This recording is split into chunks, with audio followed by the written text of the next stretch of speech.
The government, meantime, signing a memorandum of understanding this morning with the African Export-Import Bank. The partnership paving the way for the bank to pump millions of dollars into the economy to assist private sector businesses seeking international funding. Fern Carey tells us more.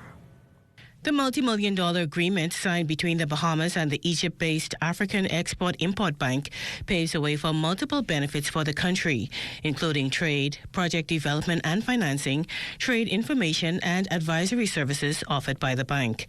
Minister of Finance, Prime Minister the Honourable Philip Davis, indicating that in signing the agreement, the Bahamas joins other Caribbean states in securing a partnership with the African Bank as it expands its operations regionally.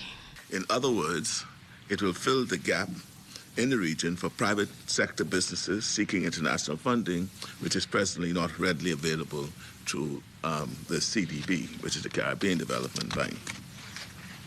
This partnership holds much promise. It provides for the promotion and financing of South-South trade between African countries and Caribbean member states.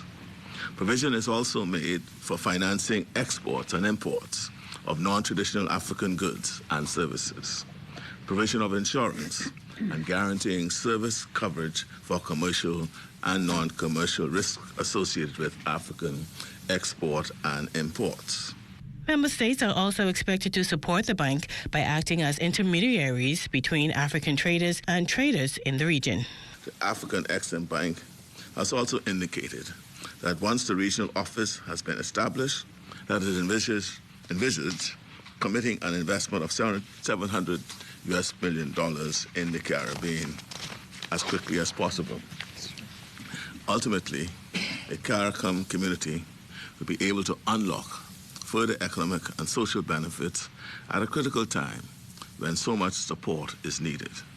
My thanks to the representatives of the Afri-Exim Bank for visiting us this morning. You are most welcome. And I must say that the bank has moved with rapid speed, because this follows upon a meeting with myself and the chairman and president of the bank, Professor Benedict, in Egypt at Sharm el-Sheikh. And before 2 days after my meeting with him, he had representatives in the Bahamas. The head of trade and corporate finance provided more insight on when the institution's regional office will open, as well as how much of the $700 million is earmarked for investment here in the Bahamas. We're starting immediately on the establishment of some representation for the African Export-Import Bank here in the Caribbean that will evolve eventually into an Exim Bank that will support trade and investment between Africa and the Caribbean. So we've laid the foundation for this, and we are starting to move on that opportunity, and you will hear about it very soon, inshallah.